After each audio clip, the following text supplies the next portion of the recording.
Google really wants you to believe keywords don't matter anymore. AI Max, PMax, turn it on and let the machine handle it. And yeah, automation can work, but if you care about lead quality, control and knowing why something works, keywords still matter. Just not in the way most people think. Most beginners ask this like there's one magic number. How many keywords should I use for Google Ads? As if that answer applies to the whole account. But it doesn't. That mindset leads to bloated ad groups, wasted budgets, and campaigns that never really learn. Very important. This is not an account level question. It's an ad group level decision.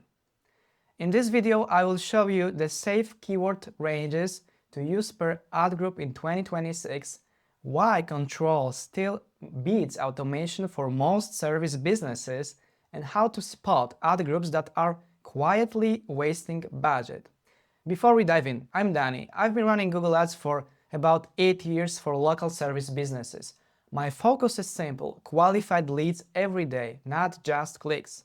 Think about a toolbox. If there are 60 tools dumped inside with no order, you technically have everything. But when something breaks and you're in a hurry, that toolbox is useless. You waste time grabbing the wrong thing.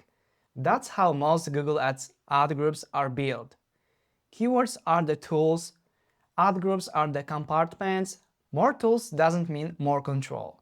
Organization does. Okay, the right answer. Here are the numbers. Keywords per ad group for most service businesses. Aim for 5 to 20 keywords per ad group maximum. This is not a rule, this is a safe range, especially if your budget is limited. Fewer keywords means more data per keyword and faster learning. Keywords per campaign. There's no fixed number. A campaign is just the sum of its ad groups. What matters is one clear intent per ad group and enough budget to support it. AI Max, PMax. This is 0 keywords. These campaigns rely on automation and audience signals. They can drive volume, but for lead gen you lose transparency and control. So you have to use it really with caution, especially when it's a fresh campaign. Why this range works? First, relevance. Tight ad groups let you write ads that match one clear intent. That usually means higher CTR, better quality score and lower CPC. You can write one good ad for 40 different intents. Now the silent killer, budget dilution. If you spend $40 a day at $4 per click, that's 10 clicks. 10 keywords, maybe 1 click for each. 40 keywords, most get nothing. No data, no learning. In almost every account, a small group of keywords drives most conversions. If a keyword can gather data, it shouldn't be live. It depends on the 3 real factors. There's no magic numbers because context matters, but usually it comes down to 3 things. Budget. Smaller budget demand, tighter focus. Dominate core intent first. CPC and competition. Higher costs mean fewer keywords and higher discipline. Match types. I prefer starting with phrase match for control and then testing broad match very carefully. Broad covers more than before, so you don't need every variation, but it needs monitoring. The real question isn't how many keywords you can add.